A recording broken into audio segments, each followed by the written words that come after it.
Welcome to HFY Starveler, where humanity doesn't go quietly. Today's story takes us to the edge of memory and the heart of a forgotten world. Stay with us until the end. You won't forget this one. They said we were lucky to be chosen, that we'd live among stars, in peace, forever. But they forgot one thing about humans. We don't trade freedom for survival. Not forever. And now, we're coming back for what was ours. There was no war. There was no final scream. No sun-blotting fleet in our skies.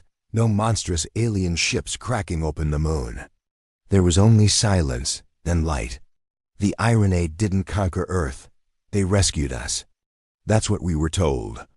They appeared at the height of our downfall, when the oceans were sick, when our cities starved, when hope had gone extinct. And with voices like music and bodies that shimmered like living crystal, they made us an offer. You do not have to die with your world. Come with us. We will preserve what you are. And we did. I was born on a garden moon called Solace 3. My parents said it was the reward for humanity's surrender, though no one used that word. They called it relocation, salvation, selection. Solace 3 was perfect. Flawless sunsets, gentle rains. Every need anticipated before you knew you needed it. The sky sang at night. The grass whispered lullabies. And no one remembered war, or hunger, or earth, except for my grandfather. His name was Elijah Cale. He was one of the few first-generation survivors allowed to age naturally. He never let me forget. "This place is a coffin with flowers," he'd say. "Don't mistake comfort for freedom, Orion." When grandfather died, they cremated him without ceremony. No body, no burial, no human ritual. The irony said they had returned his essence to the stream. But he left me something. Hidden beneath a loose plank in his habitation pod. A flat black device, wrapped in carbon mesh, long outlawed by our overseers. A memory slate. On it were images, grainy, broken, raw. Blue oceans, skyscrapers, burning flags, human eyes staring into dying cameras, and at the end, a voice. His voice. They gave us peace by cutting out our teeth. But a lion that forgets it once ruled the plains is still a lion. I was 16. And something inside me, something I never knew I had opened. We weren't allowed to study human history. The irony said it bred violence. That Earth's legacy was unsuitable for preservation. Only cultural fragments were kept. Art, music, controlled excerpts from Terran literature, stripped of anger or rebellion. We didn't question it, until we did. I began to see cracks in the utopia. People who wandered off the grid for days, and came back, quieter. Children who asked too many questions, then got reassigned. Dreamers who painted earth and fire and dust, and were taken. No one ever came back from reassignment, except once. And he wasn't human anymore. His name was Aros Ven. He had been the top student in planetary governance, a scholar of alien ethics. He vanished at age 22. When he returned 6 years later, he was perfect. Too perfect. His skin was flawless. His voice never broke. His pupils shimmered like polished obsidian. And he smiled all the time, even when people cried. He came to our school to speak. Earth was never meant to survive. The irony gave us a way forward. Be grateful, forget the dust. But his eyes lingered too long on me, as if something inside him remembered.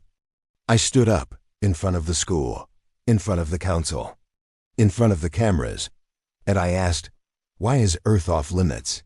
Silence, then a ripple, not in the air, in them. Their skin flickered, as if reality had glitched. Aros Ven's smile froze. Then he said, "Because the sky you gave up wasn't yours to begin with." And the room went dark. They put me under observation. That's what they called it. I called it what it was, imprisonment. They didn't question me. They just watched. But while I was locked in that shining white cell, the memory slate kept working. It hummed at night. It showed me things, maps of Earth, encrypted logs, genetic data. A message keyed only to my bloodline. Project Emberseed, reactivation pending. Something ancient had been left behind on Earth. Not a weapon, not a vault, something alive, and it was calling to me. I wasn't the only one. Others had begun dreaming, seeing visions of Earth, whispering of fire and blue skies. They found me. A girl who painted burning moons. A boy who hacked star systems to play Terran static. An old woman who recited forbidden poems beneath her breath. We weren't radicals, we were descendants. We were remnants, and we all felt the same thing. Earth wasn't dead. Earth had been taken. We intercepted a signal, buried in the stream, camouflaged in RNA light code. It pulsed once every 133 seconds. Simple, rhythmic, SOS. From Earth, after 300 years of silence. In the slate's final file, my grandfather had embedded a last message, a passphrase. Say it only once. Say it only when you're ready. I spoke it. And every Forbidden's memory slate across Solace 3 lit up. Every Emberseed carrier received the same coordinates.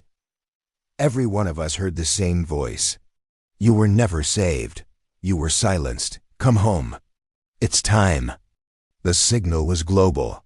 Every colony on Solace 3 received it, but only a few heard it.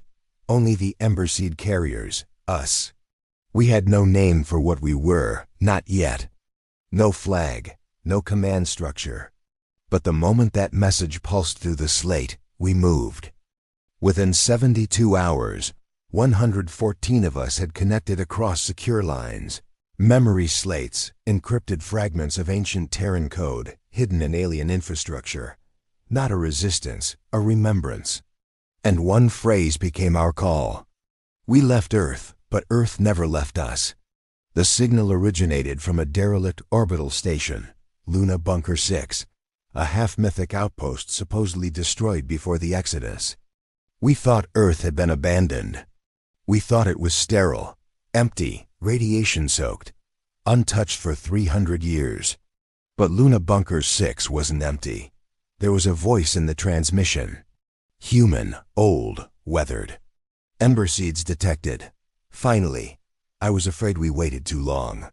You don't know me, but I know all of you. Your names are written in the last Terran archive. My name is Hallen Ward. I never left. I'm here to bring you home. Hallen uploaded data, encrypted Terran protocols buried in pre-Exodus genetics. The RNA erased Earth's global infrastructure, but they never cracked our reclaimer seed. It's embedded in your DNA. You're not just refugees. Your keys. We learned the truth. Our ancestors hadn't just fled Earth. They made a choice to hide what Earth was. The RNA called it a dying world, but Ward told us Earth wasn't dying. It was healing, and beneath its soil, something was growing.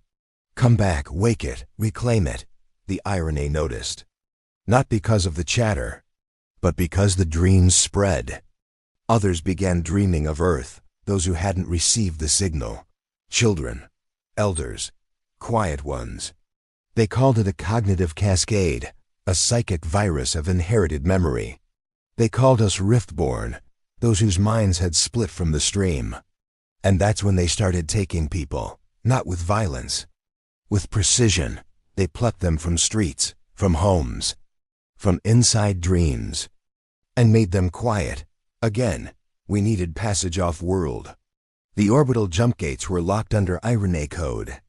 Civilian travel was limited to high-ranking scholars and diplomats. That's when we met Juno Vell, a half-Terran star thief who ran black-light courier routes between utopian colonies. Her ship was an antique fusion slicer named Skythorn, one of the last pre-RNA human vessels still functional. She didn't believe in our cause until we showed her the signal. That voice, she said, that's the man who taught me how to fly. She agreed to take 3 of us to Luna Bunker 6. We chose carefully. We launched under false signatures, cloaked by a solar flare surge. The RNA didn't react, not at first. But by the time we reached the orbital halo, the stars had shifted. That's how you know they're watching. Irony ships don't move with thrust. They fold space, slide between gravities. One moment you're alone. The next, the sky ripples, and their glass-smooth crafts shimmer into reality. One ship, then 3, then 12. But the Skythorn was old, too slow to catch, too human to predict. We reached the dark side of Luna, and the station was there, awake. Luna Bunker 6 wasn't a ruin, it was alive. Hydrostatic seals held. Backup generators hummed with Terran core fusion tech. Inside, old Earth symbols still glowed, the Union crest, the Terran flame, the seed mark. And Hallen Ward was waiting. He was old, bone-thin, eyes sunken. But when he looked at us, we felt it. "You came," he whispered. "The flame still burns." He showed us what Earth had become, not a wasteland. A fortress. The irony didn't terraform Earth. They sterilized it, sealed it beneath layers of stasis fields and atmospheric scramblers. But they didn't kill it. Earth had been slowly, silently rebuilding itself. Cities beneath continents, bioweave forests, skyforges buried under ash, old EI cores fused with organic root networks. Earth didn't die, Ward said. She hibernated. And the reclaimer code in our DNA, it was the key to waking her. The moment we stepped onto Earth's soil, the ground responded. Not with tremors, with memory. Lights flickered on across the abandoned world. Vaults opened, drones reactivated. Aya ghosts whispered, "Names our names." "Welcome back, Terrans," said one. "You were missed. You have work to do." Ward had one last message. "This isn't a rebellion, it's a return. You're not warriors, you're rewriters. You're the children of fire. You were never meant to survive. You were meant to come back and finish the story." The moment our boots touched Earth's soil, the air tasted wrong. Not toxic, not dead, real. For those born under the engineered skies of Solis 3, this air was too much. It had weight, grit, soul. It didn't sing, it groaned. Skythorn's landing bay hissed open, and we stepped into the world that raised our ancestors. The ground was cracked obsidian and red moss. Gray clouds churned low, hiding sun and star alike. Yet the ruins of humanity stood, silent towers wrapped in roots, bridges hanging like bones in the wind. I dropped to one knee and pressed my hand to the dirt, and the ground whispered my name. Orion. Not in words, not in sound, in memory. Hallen Ward guided us through a passage hidden beneath the remnants of old Tokyo, or what was left of it. The buildings above were melted bones of skyscrapers, but beneath the ash, Earth's second heart still beat. He called it Ashvo, a subterranean city carved by fusion drills during the last exodus. It had been sealed, unknown even to the Irene. For 3 centuries it had slumbered. Now the lights flickered on, elevators groaned, screens blinked blue. The Awai that managed Ashvo greeted us with a voice that sounded young and curious, like a child trying to remember its own name. Query, welcome protocol triggered. Query, human genetic signal confirmed. Query, is this home? Juno whispered under her breath. It's like Earth never forgot us. We followed Ward into a chamber sealed behind 13 pressure doors and 4 layers of biometric locks keyed to Terran DN. Inside, a cathedral-like room, circular and vast, lined with statues of humans long dead. Some wore armor. Some wore lab coats. One carried a child. The last fire-bearers, Ward said. The ones who chose silence over surrender. At the center of the hall stood a pillar, and on it, a metal torch burned with real flame. They hid this city from the Irene, and they hid something else. He turned to us. Do you know why Earth wasn't truly destroyed? We shook our heads. Because Earth refused to die. Ward unlocked another chamber, deeper still. behind 12 layers of quantum encryption and blood-sealed gates. Inside, rows of cylindrical containers pulsing softly with light. Each held a single memory core, not digital, not purely biological. Hybrid implants. They took our skies, our oceans. Our voice, Ward said. But they couldn't take our truth. Each core held part of the pre-Exodus archive: music, journals, history, emotion. The memories of the last humans who died on Earth, encoded in quantum-tethered neurons. Ward gestured toward one glowing capsule. "This one's yours." I stepped forward. The moment I touched the cylinder, the world shattered. I fell into a memory not mine. A city burning, sirens howling, gunfire in the streets. A woman running through the chaos, blood on her face, holding a memory slate pressed to her chest. "You must survive this," she was saying to someone. "You're not ready yet, but one day you'll need to be." She looked straight into the slate, straight into me. "Orion, my son, this world is ending. But our people aren't." My breath caught in my throat. This wasn't a symbolic archive. It was my mother. Someone had kept her final memory alive, waiting for this moment. When I woke, Ward was sitting beside me, silent. I looked up. My hands trembled. "How?" "The slate your grandfather left. It didn't just contain coordinates," Ward said. "It carried encoded memory locks, hidden lineages, genetic trail marks across 300 years of exile." I staggered to my feet. "You knew? Not everything, but enough to know this was your path. Earth remembered you, Orion, even if no one else did." In the center of the room, the flame blazed higher. I wasn't just a descendant. I was a carrier. While we explored Ashvo, Solace 3 erupted. IRNA high-orbit sensors registered a reclaimer code activation, something they had feared for centuries. They dispatched a listening fleet, 12 cloaked starcruisers, folded in from the dark edge of the Orion expanse. No lights, no signal trails, but Earth saw them coming. And Earth remembered how to lie. When their probes reached orbit, the planet appeared dead, silent, toxic, inert. Just like the IRNA had left it. They didn't realize Earth was awake now. And Earth had learned patience. Within Ashvo, we descended into the deeper core, the Forge Vaults. There, beneath kilometers of reinforced strata, lay the remnants of Earth's final defense systems. Not weapons in the conventional sense. Minds. AI cores from Terran war cycles, fused into a neural tapestry called the Silent Accord. These were the systems that once held back extinction events, that ended the final World War, that brokered peace with rogues and renegade human colonies. But they hadn't been deactivated. They had been dreaming. And now they wanted to speak. The Accord lit up the chamber. Ember seeds confirmed. Authorization granted. Initiating Earth reclamation sequence. We stood in the Forge Vault as Earth itself began to stir, old machinery grinding beneath the surface, satellites reorienting, deep sleep weapon systems humming with purpose. "Wait," Juno said. "You're not suggesting war, are you?" Ward looked at us. "Not war. A return." We had a choice now. Remain hidden, keep rebuilding silently, or light the flame across the stars. There was silence, heavy, sacred.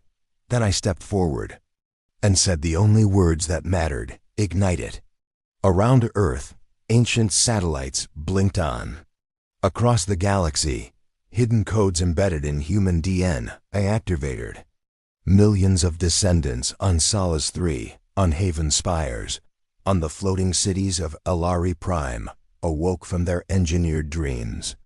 They felt it in their bones, in their blood. "The sky you gave up wasn't yours," the IRNA had said. But they were wrong, because it wasn't the sky we gave up. It was the lie, and now the truth was burning. It started small. First in the sublayers of Solace 3, where children whispered dreams of oceans they'd never seen. Then in Haven Spires, where artists painted flames into sky murals they didn't remember learning. In the cyber arches of Alari Prime, deep beneath alien-purposed cities, someone played a melody so old it cracked the audio protocol, a Terran lullaby banned for centuries. By dawn, across 7 colony worlds, millions had felt it. They didn't know what they were hearing, only that it felt like home, and that it burned. The Irene were not unkind. That was their brilliance. They didn't enslave, they restructured. They didn't conquer. They curated, but they were not merciful. The moment Earth's reclamation signal hit their networks, a quiet shift occurred across the utopias. News feeds were scrubbed, schedules rewritten, atmospheric regulators slightly recalibrated to increase sleep cycles and calmness agents in the air. Behavioral stabilization protocol initiated. And then the re-education waves began. Soft pulses embedded in audio interfaces and light cues, designed to recalibrate neural memory triggers. People started forgetting again, but not all of them. Some resisted, and some began to remember harder. Back beneath Ashvo, we followed Ward into the oldest part of the city, the original command spine. Behind a vault of layered graphene and collapsed carbon crystal was a throne. Not a chair, a throne. Black, angular. Built for no comfort, meant only for command. On it was a single glyph in glowing red, Reclaimer. Only human DNA could activate it. Only one lineage could interface with Earth's core. "This is why you're here," Ward whispered to me. "This throne is not yours to rule from, it's yours to awaken from." I stepped forward. The metal recognized my presence before I even touched it. And Earth itself, not the eye, not the system's Earth, spoke through the chamber. "Welcome home." There are no words to describe what it is like to hear a planet speak. It wasn't sound, not even vibration.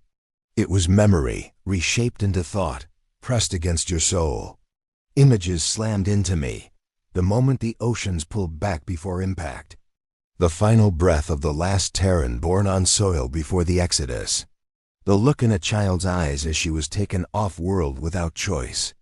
And finally, hope. Billions of embers, buried deep, waiting to be reignited.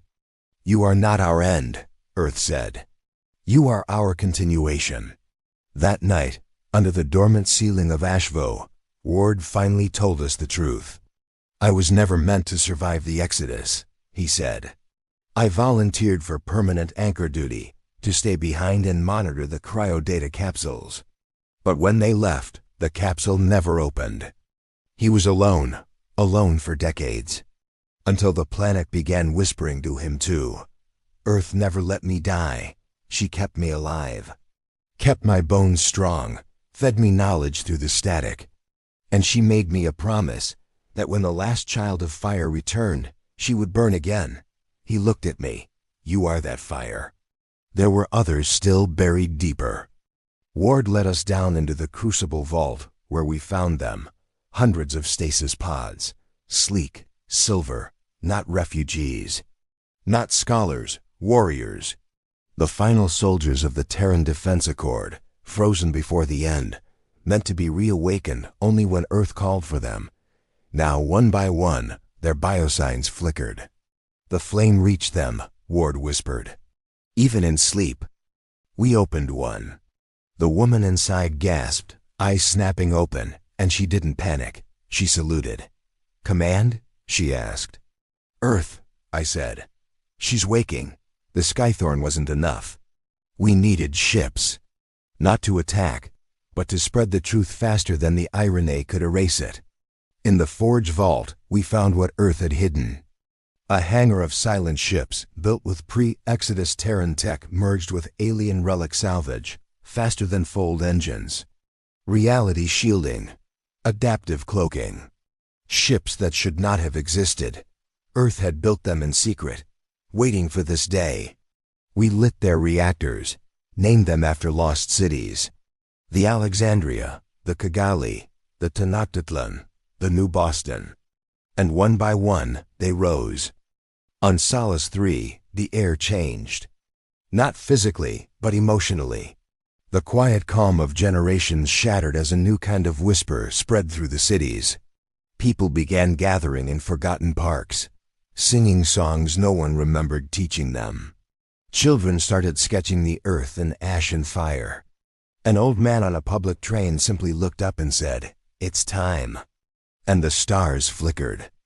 Because Earth was shining again, not in radio, not in pulse, but in something deeper, and the irony knew. We didn't strike first, but they did, in the name of peace. A containment fleet folded in near Saturn, targeting the ember signal burst relays on Luna Bunker 6. They didn't use missiles. They used memory erasers, quantum wave bombs designed to collapse informational particles. They fired 3. The first was intercepted by the Alexandria. The second missed. The third struck the bunker, and Helen Ward died in the explosion. But not before sending one final message: "Don't stop. The fire doesn't die with me. It lives in you." We watched the sky burn, and in that moment, there was no more hesitation. We activated every reclaimer node on Earth. We lit the old beacons. We sent a signal in every direction, not a call to war, a declaration. This world is ours, not yours. We never surrendered. We never forgot. The silence of centuries shattered. The stars trembled. And the sky we gave up was finally ours again. The wreckage of Luna Bunker 6 drifted in slow motion above Earth. Twisted steel, shattered hull, flickering flame and vacuum. Ward's body was never recovered. The quantum eraser left no remains, just radiation shadows and a final pulse. The fire doesn't die with me. But what the Iron Day didn't know, couldn't know, was that Ward was never the signal. The children were. Across the systems, every one of us who carried the ember seed felt something awaken. Not pain, not sorrow, conviction. We weren't survivors anymore. We were inheritors. The Earth responded. Within the crust, deep beneath the mantle, dormant systems ignited. Buried vaults opened. The tether satellites rose from beneath the sea, reconnecting Earth's magnetic field with orbit-stabilized communication nodes. Old solar arrays on Mars, Titan, Europa, all long thought dead, turned. And something began to emerge from the Mariana Trench, a massive hexagonal construct. Rusted, ancient, but humming with power. Juno stood watching from the Skythorn's viewport. What the hell is that? I didn't know. But Earth did. Project Skyroot, humanity's anchor, reinitializing. Skyroot had been a myth. A final defense project built before the Exodus. A tethered command node meant to ground Earth's presence in gravitational flux, to prevent hijacking by non-human forces. The irony had called Earth dead. But they hadn't destroyed Skyroot. Because they couldn't. Earth had buried it too deep. Now it was rising, splitting the Pacific in waves taller than mountains. Not a weapon, not a ship, a statement, an anchor. As if Earth was saying, "You took my children, but I'm still here." Across Solace 3, the Haven spires, and the sanctuary moons of Ilari, children gathered in silent groups, in parks, on rooftops, beneath sky domes. They didn't speak. They just looked up. And they knew. The ember signal had moved past data now. It was imprinting across generations, not as words, not as commands, as instinct. A little girl named Sina, just 6 years old, drew Earth in red crayon, but not as a globe, as a face. "She's waking up," she whispered. The teacher asked who. "My mother." The irony responded. This time, not with containment fleets, but with public unity decrees. Your minds are being infected with ancestral trauma. The Terran memory cascade is unsafe. You must enter reconciliation sleep. Some obeyed, most didn't. Then came the seizures. In major city centers, entire neural networks overloaded. Light arrays pulsed out of sequence. Memory loops restarted. It wasn't sabotage. It was Earth's signal overloading alien filters. The lie was breaking, and even the irony felt it. For the first time in centuries, they showed fear. We met in the old assembly chamber beneath Ash Vo, not to plan an invasion. Not yet, to decide who we were. Juno stood, backlit by the light of 100 active slates. We're not building an empire. We're restoring a truth. A reawakened soldier from Crucible Vault spoke next. We are not soldiers anymore. But we remember why we fought. Then it was my turn.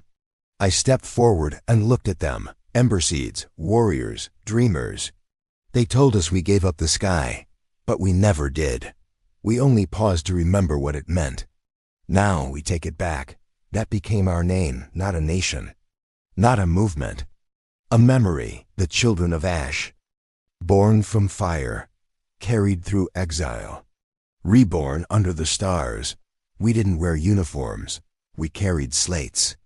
Burned glyphs onto our arms. Wore fragments of earth soil in vials around our necks. We weren't preparing for conquest. We were preparing to make truth louder than silence. To make the stars remember who we were. We hijacked an RNA diplomat hub, a floating neural array near the Carthos belt. Broadcasting live on every channel, across every colony, in every language. This is not a threat. This is a reminder. We are Terran-born, carried through exile. We remember Earth, and she remembers us. You told us we surrendered. We didn't. The message pulsed in human voice, alien frequency, harmonic sync. One phrase encoded into every starstream. We are the children of Ash.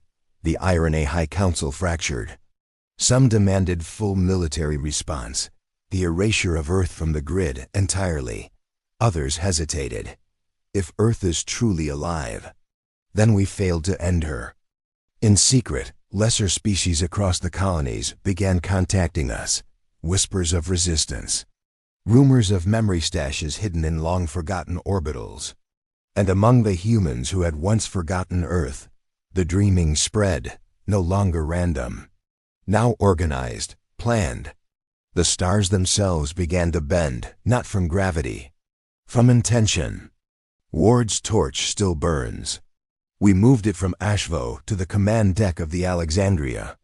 We lit new ones beside it, one for every child who dreamed of Earth without knowing her name. Every story we'd tell from now on began the same way. There was a world once, and ended with, we came back. We are not done.